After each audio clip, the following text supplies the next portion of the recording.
Semba, everyone. Semba. So, as promised, we did promise that we would make this video in January, and it was really a video just to kind of inform the whole Kshatriya community on what's happened the past 4 years, probably since around COVID, just after COVID, the changes that have occurred, and what we're doing in the future. So we were meant to do this in January, yes. but we haven't really had an opportunity. We've been travelling, so. So firstly, I'd like to say that Lani and I celebrated our 28th year together on the 24th of Feb. Not the greatest day in the last 2 years, because that was the day that Russia invaded Ukraine. So, but anyway, we are 28 years together. 28 years. 28 years married, beautiful marriage, and 30 years together. Yeah. Walking together. So. And for those of you who have followed us for years, you know, Lani and I have been doing Kshatriya art since we've been together, and we've continued our journey and our growth. Our kids, if you don't know, Sarah's now teaching yoga full time. Nathaniel is an author and making music. I'm sure you're aware of Daniel is an amazing guitarist, is making music. He's also teaching Samadhi meditation. And the kids and us are having a beautiful time together. Probably the best time that we've had together, because they're at that age where we're just becoming friends, you know, and they've developed their individuality. So it's a beautiful thing. And they're all very independent. They're all very independent, living in London. Yeah, they're all in London. In different places while mum and dad are travelling around. So anyway, we basically want to discuss with you all what's been occurring, what's been happening. So, where do you want to start? Good question. Okay, so well, why don't we start with the martial arts journey, because most of you know Steve for the Silat. So I think talking about your journey. Okay, so a lot of people have seen a lot of changes with me in the martial arts, and some haven't understood it, some have not. I'm still teaching, but I'm focusing more on the internal side. Now, those of you who have done the Kshatriya with me, you would know that it's the way that I teach the Panchaksila it's kind of linked with the esoterics. So you know that I run an esoteric course. The first couple of years are very foundational, just to give people a foundation. But as we go deeper and deeper into the esoterics, it really links with the internal side of the Silat. Now, the internal side of the Panchaksila is not like, for example, the Chinese internal arts. It's completely different, right? And so it's very detailed. It takes a lot of time. You know, normally these classes are 4 hours per class, and the detail so much. I can't do big classes, so I normally take 4 at a time. So that's been a huge shift. Doesn't mean I still don't practice the Silat. I still do. But my emphasis now on the internal, which meant that Sebastian Delby, who's the most qualified in the Kshatriya arts community, has been with me for nearly 20 years, has also started his internal journey. He's the one that's kind of helping me and teaching me. When I can't go to Argentina, he will go. When I can't go to Belgium, he will go. When I can't be in the UK, he will go. So he's taken more of a kind of technical teaching role, and I've taken more of an internal teaching role. And the reason for that is because I've really gone very deep, probably since, I would say, since 2019. And those of you who know me, 2019 was, for me, the most profound experience I had as an individual. And I've been open about it. You know, if you want to read the book, Until the Last Breath, you can find, I've been completely open about everything in that book. You know, it was a beautiful experience for me, but I felt after that 2019 experience, and you saw what happened, I could really feel that I had depth and weight and experience, and I could really transfer the esoterics and not just talk about it, because I was introduced to the esoterics in 1989 as a young boy, and really when you're that age you have no experience really. You think you know what it is, but you have no idea really, you know. And then even in the 90s and the early 2000s, I thought I knew what Guru Ma was talking about, but to be honest with you, I didn't, right? So around 2019, around 2016, 2017, 2018, and then 2019, after the experience I had, then I kind of really felt like spirit, soul, body knew. And since then, it's been profound. All the things that have happened in our community, which I'm not going to go into, but therefore, you know, if people want to leave testimonies or you want to go on our YouTube, you can hear some of the profound things that have happened. But I'm talking about things like people with lifelong addictions, lifelong phobias, lifelong issues have come to the retreats or trained, and just through the understanding of the esoterics, they've been able to come into a much deeper transference and also a much deeper understanding of who they are, who they're not, and also they've been able to carry that into their families. So this has been profound. I mean, like I've had people that have had lifelong depressions, clinically depressed, and have been able to kind of find happiness and find joy again. Now, for me, being a martial artist, because people see me as a martial artist all my life, they thought, well, why is Steve so kind of enthusiastic about that? I've always been enthusiastic about that, but I've kept it hidden. I've always been enthusiastic about my relationship, my inner quest to know God, to understand Him, to know who He is, to come out of the mud myself. You know, that's one of the things that I've always said to people. I've been open. You know, I've been open about the sexual abuse I had since the age of 5 that lasted, you know, until I was 18. I had over 7 incidences where I was sexually abused that caused me to completely shut down. I would never talk about that. That all came to an end in 2019. I was completely free from that abuse, you know. And Lani would know, as my wife, how that deeply affected me. Massive. You know, how it, you know. Yeah, massive. The changes afterwards, I mean, it's because I've known Steve for a long time. So even my relationship with him completely changed, because I understood then afterwards, when he was able to talk about it because he was free from it, how my relationship even with his body has changed, or his own relationship with his own body. So it was really profound to see the shift, and that was really evident amongst other things. What Lani's talking about is, for years, when you're sexually abused, I got sexually abused at the age of 5. So I was on the 18 bus stop. I was raised and lived in Craven Park, Harlesden, North West End, Stonebridge. And I remember when I was 5, my mum sat at the back of the bus, I sat at the front near the doors, and this man pulled his hands down my pants and then started whispering things. And then this happened again when I was 11, where I went to buy a jacket, and I was in the little cabin where you look to put the jacket on. It was in Willesden, and I felt this push and I landed on the floor, and the shopkeeper went to kind of rape me, and I managed to get out of it by biting his hand. And of course, you remember, I used to have nightmares where I used to bite my finger, and because I used to think it was his, I used to have this reoccurring nightmare. So I used to bite my own hand thinking it was his finger. And I used to wake up with blood on my hand in the morning. My mum used to ask me. Now, when you've had that, and then I've had other incidences, now when you have that kind of level of abuse, you don't really talk about it. And also, the brain, it completely shuts down. So you know you have traces of it, scum does, in the body. You know, Lani would go to touch me and I'd just go, no, I feel unclean. You know, sometimes I'd say to her, I need to go away for 2 or 3 weeks and just clean myself, because I was so afraid of touching my kids, you know.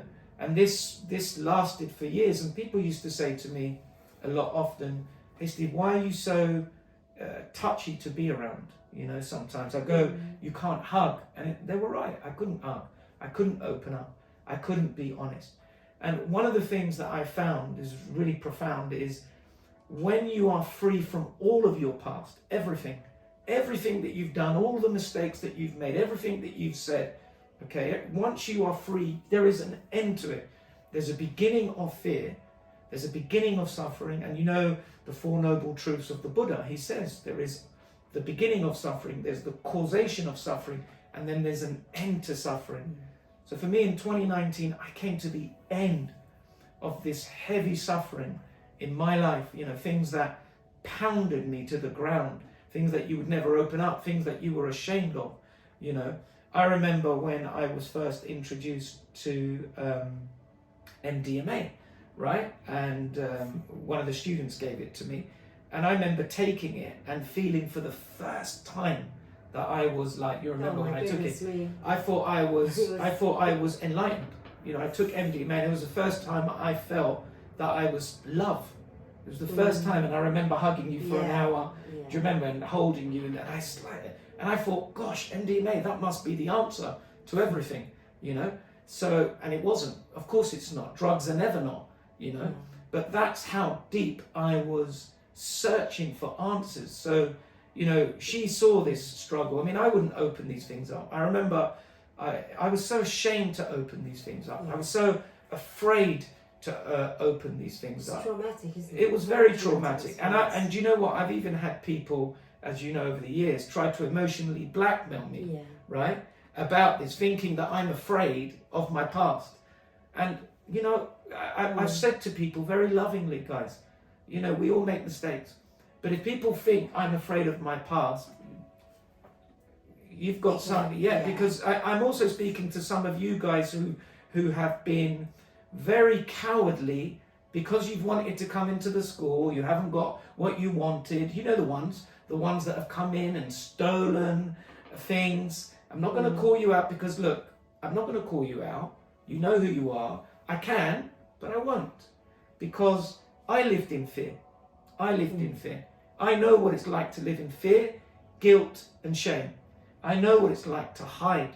I know what it's like. And it's horrible when people are trying to control you, trying to manipulate you, trying to think, right, okay, I'm going to tell the whole world what you did. Tell. I am so free, it's unreal. But my message to you is not that. My message to anyone here watching this video, if you are bound, if you are trapped, if you are bound in this kind of dimension of fear or guilt or shame in the past, I promise you, holding it in is not the answer. I tried to do that.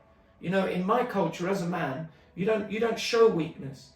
In Stonebridge, you can't show weakness. If you know Stonebridge in the 80s that I lived, if you showed weakness, potential knife, potential fight every single day. So I grew up in a very, very rough area. Anyone that knows Stonebridge in the 80s will tell you what my area was like, or Cardinal Hensley. You never showed weakness. The truth is that in order to get free, you have to show vulnerability. You have to show weakness, to sit in meditation for hours. You know, you can't do that in your own strength.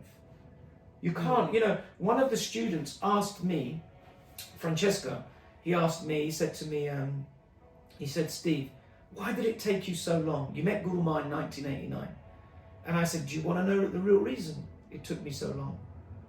Because I was doing things in my own strength. You see, I trusted my endurance. And look, if anyone knew me as a kid growing up, 15, 16, I used to play for Brent. I used to play for the school. We're talking football.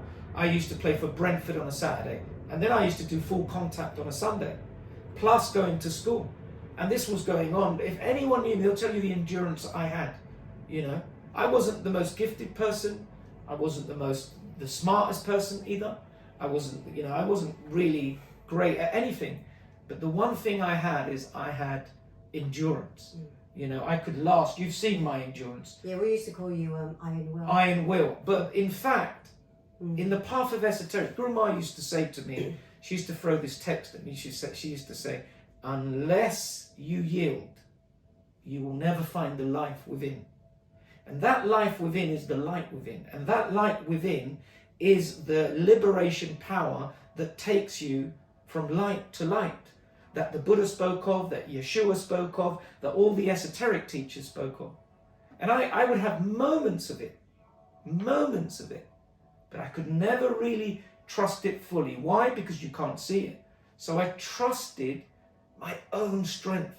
You know, the strength that I had piled up, the endurance, the stamina, the physical strength, the muscle strength, the iron will, the determination, the kind of rocky type strength that you never give up. And of course, you can never get free like that, you know. So I did, and since then, my life now, you know, from all the wobbles, from all the mistakes, from where I come from, Stonebridge, Holston, from where I've come from, Cardinal Hensley, it has been able to help, you know, so many people. Not in an egotistical way, guys. I promise you, it's not in a egotistical ways, because I've had people write stuff about me. Oh, they're trying to allude that Steve's doing a guru worship. I'm not interested in any of those things. I'm so not interested in any of those things. People, oh, but you know, Steve's running a cult group. I'm not interested in those things.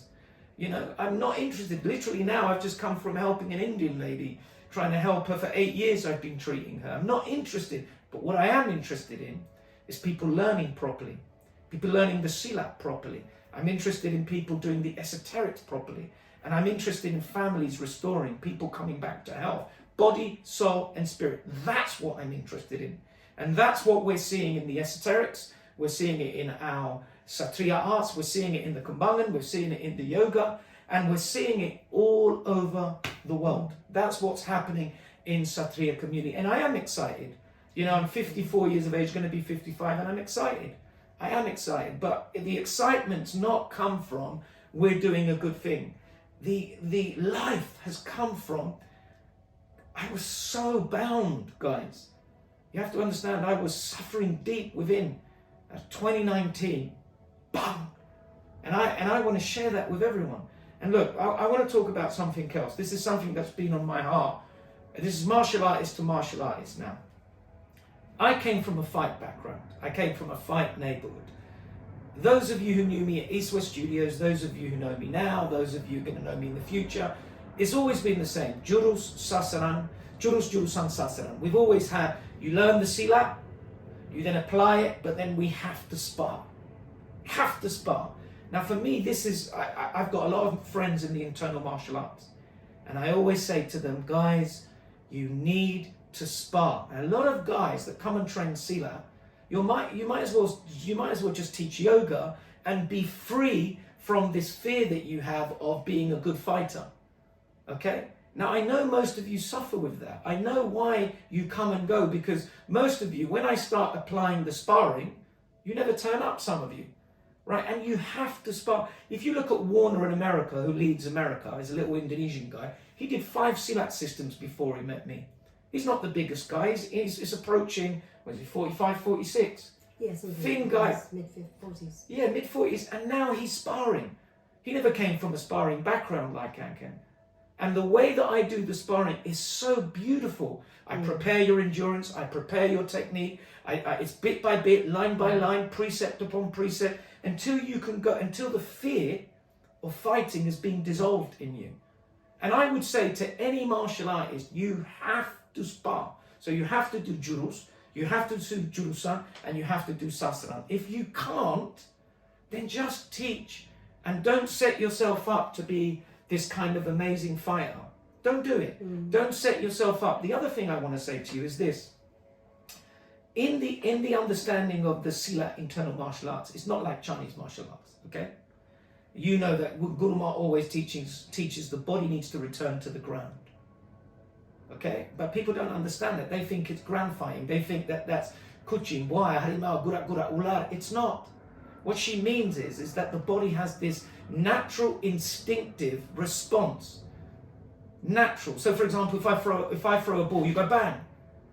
If for example if you see it amongst the birds or the animal kingdom, if there's something's going to happen, there's going to be an earthquake, there's going to be a tsunami, the body feels it.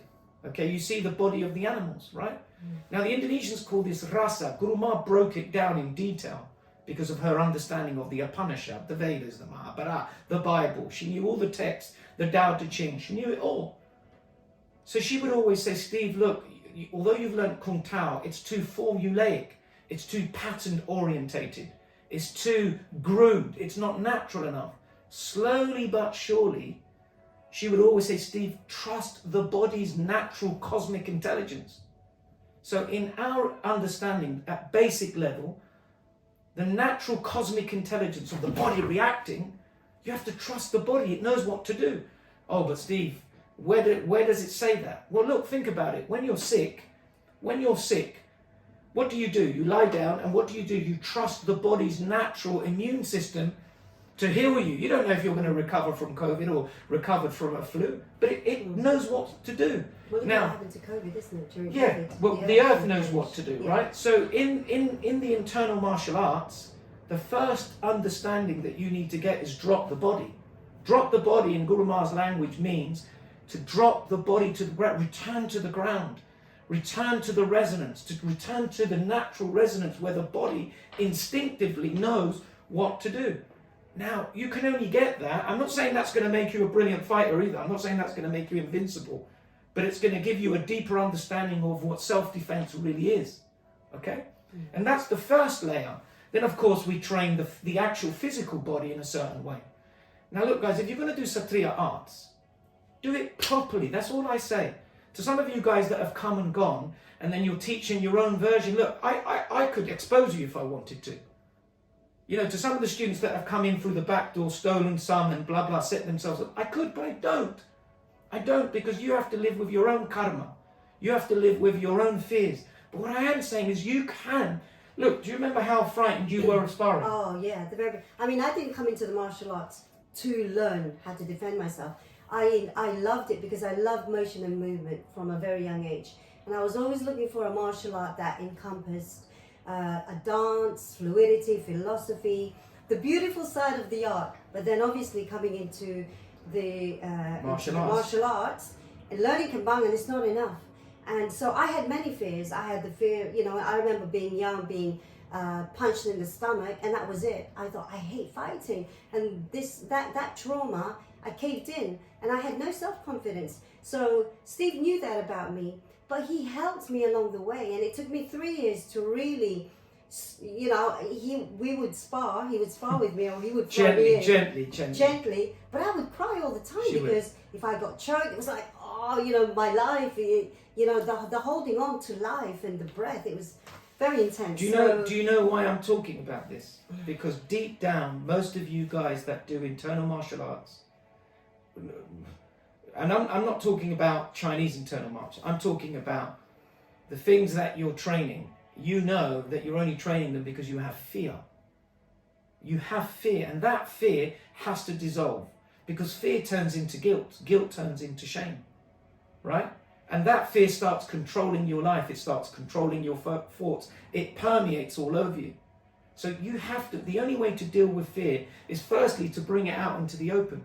Perfect love cast out all fear. What does it mean when it says perfect love? The fact that you are loved as a human being, not by humanity. I'm not saying that you're loved by people, because people are living in the dimension of everything and anything these days. People turn against you if you say the wrong thing these days. You get censors if you say the wrong thing. I'm not talking about that. But the perfect love that I'm talking about is divine love that you can feel. That love is where it starts. You open up. You open up. So don't allow your fear to permeate inside, to control you, to transform. Energy transforms, as you know. So fear transforms into guilt, transforms into shame. And then before you know it, it's got a hold of you. You can be free from these things. And one of my deep passions, because I was 5'7", living in Stonebridge, right? I had to incur, you can speak to my family, Emma, Carmen, Tony, call my mum, ask them. Anyone that knows me in Holston, Stonebridge, my past will tell you, I had a lot of fights. Not because I was looking for it, because the culture there that I was living, people would say to me, oh, when you go to play football, I'm going to rape your sister. Or they would tease my mum because she had a Spanish accent. In those days, just my character was very, very, very defensive. So I ended up fighting a lot. And I know what it's like to walk the streets and think, gosh, I better take a left, I better take a right, I better go over there, I better jump over the train line to get to the back of my garden because possibly there's a guy waiting on my road who wants to beat me up, right? So I know what that fear is like. So, when I met Jerry Tan, I started confronting all those fears. We used to do full contact every week. 11, 12, 13, 14, I was fighting. I was playing guys, the small guys. Just playing guys who were like, you know, when I was 15, 16, I was playing for Brentford in the southeast counties. You know, I was small. I was, 58 kilos, 62 kilos. I was playing against guys that were 90 kilos, big guys, you know. Had to recover from going through the 50-50 challenge. Sometimes football was more dangerous than martial arts. So I had to dissolve that fear of being hit, punched, broken nose so many times, ribs, torn ligaments, you know. And then so I brought that into the martial arts as a silat guy, so people wouldn't be afraid of sparring. And I know there's a lot of people out there, and I'm saying this with a lot of love in my heart, there's a lot of people out there with fear of fighting. If you're a martial arts, you don't have to be the best fighter, but you have to confront your fear at least. You do. And not just on the ground. It's not enough. You know, it's not enough just to do jiu-jitsu either. You know, go and do boxing. If you don't want to do silat, go and do boxing. Go and do boxing for 2 years. Or go and do Muay Thai for 2 or 3 years. But confront that fear at least, you know. And I try, look guys, I try to do it in a loving way, in a caring way, in a soft way, in a gentle way. And I promise you, I give you my word when I say this, the body, it has a natural, instinctive, responsive, automatic way of defending itself. But how you access that, that's the key, you see? So that's why we have very, very clever ways of sparring, and also the esoterics and the meditation. Because the body drops eventually. And then you kind of start to hear the internal sound of the body wakens up, as Guru Ma says, you know. Of course you have to do work with the soul, your mind, your will, your emotions, your feelings, all of that as well. And I promise you, meditation is the way for that, and prayer is the way for that. And like me, I've got a very beautiful love for esoterics, a beautiful love for the text. You've seen in the last couple of years, I've written some books. I will continue to do that. I love it. I absolutely love it. You know, I'm not, you know, I used to be a little bit ashamed of that, you know. You know, as a martial artist, I used to be wrapped in a lot of shame. I have to be honest with you. You know, not just because of my past or the things that I've done, things that I've said, but I had a lot of shame. You know, oh, but you like esoterics, keep that to yourself, don't talk to people. Or you read the Bible, you love Jesus' teachings. I love Jesus. I love Jesus' teachings. And I was never really wanted to say that out loud. I love the Buddha. I couldn't tell my Christian friends that I love the Buddha because I'd be condemned. I couldn't tell my Christian friends that I love the Tao Te Ching, right? But I love all of it. I love all of it. And I understand all of it. It's so beautiful. It's so beautiful when it all interweaves. And natural. Too. And natural, and what it points to. Yeah. So guys, that's where Kshatriya Arts has moved forward. Yeah. You know? One of the changes I think a lot of you are seeing is last year, 2023, we were constantly retreating. There was retreat upon retreat, long ones, 30 days, 21 days, 7 days, whereas in the past it was always weekend here, 3-4 days, maybe 7 days was the most.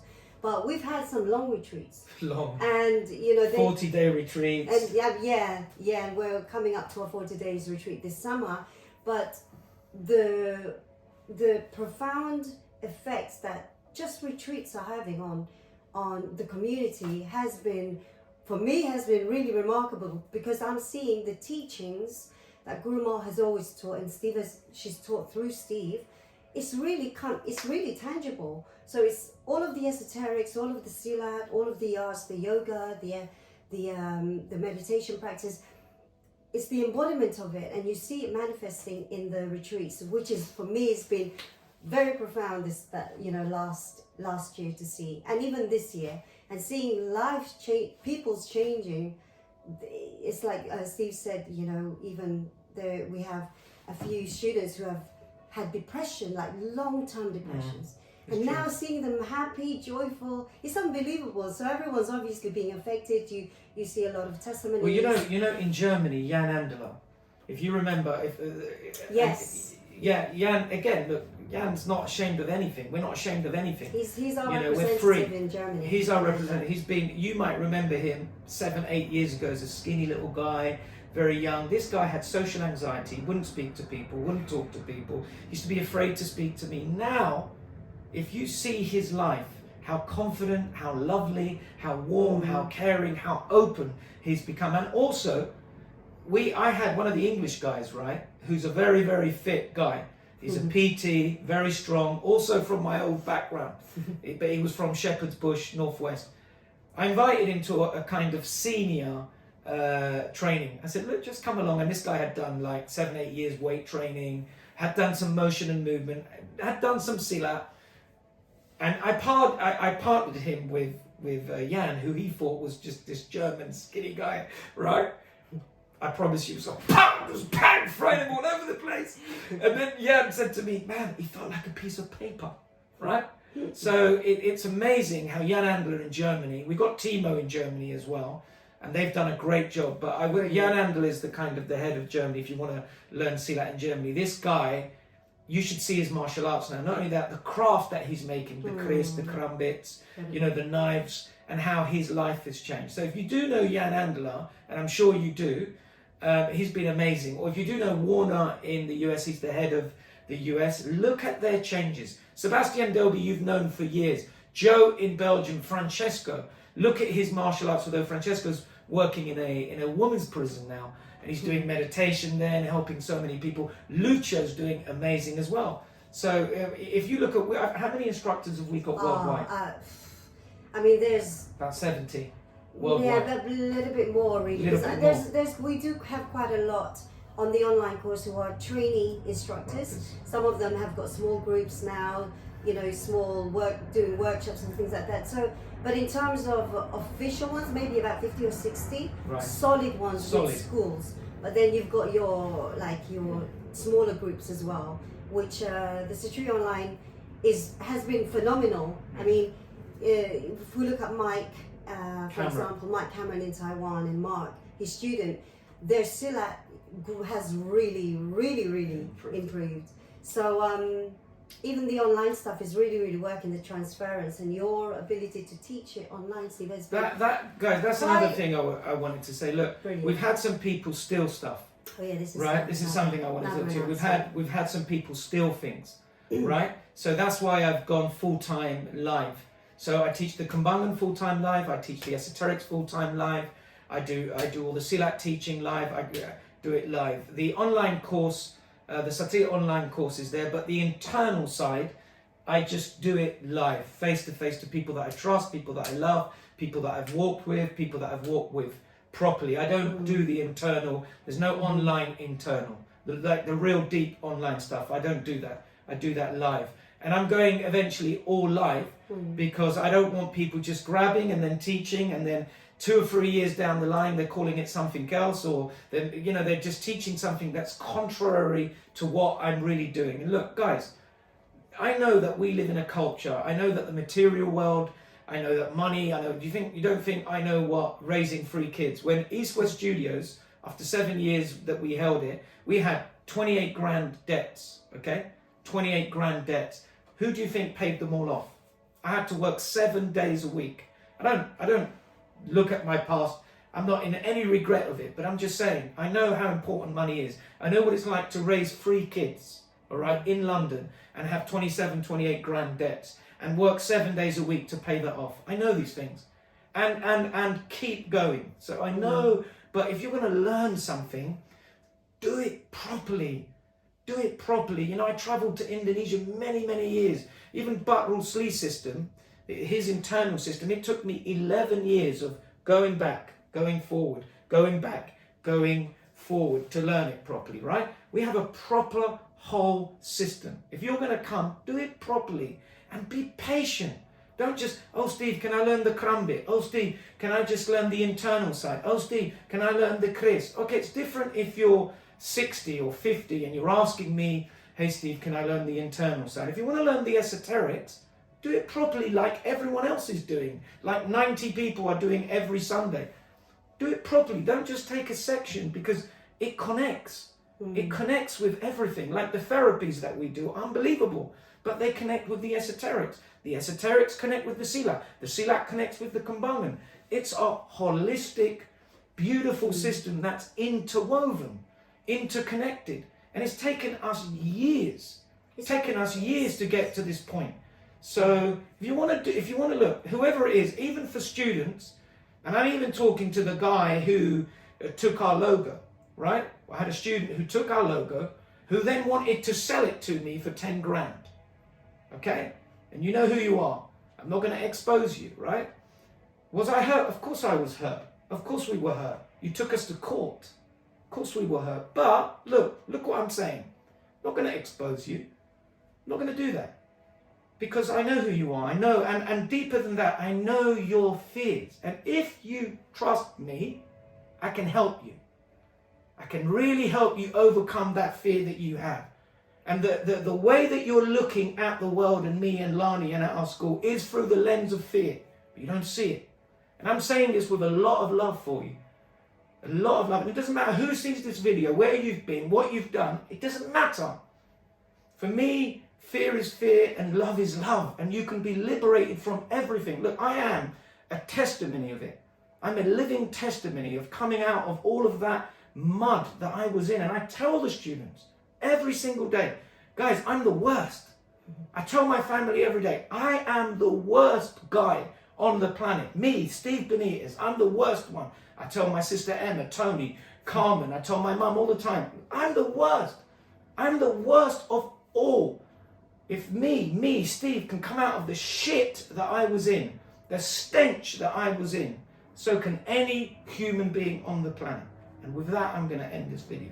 So with love and respect to all of you, to all sentient beings, know that there is liberty and freedom. I say that with all of me within inside of me. All right, guys? Semba. Semba.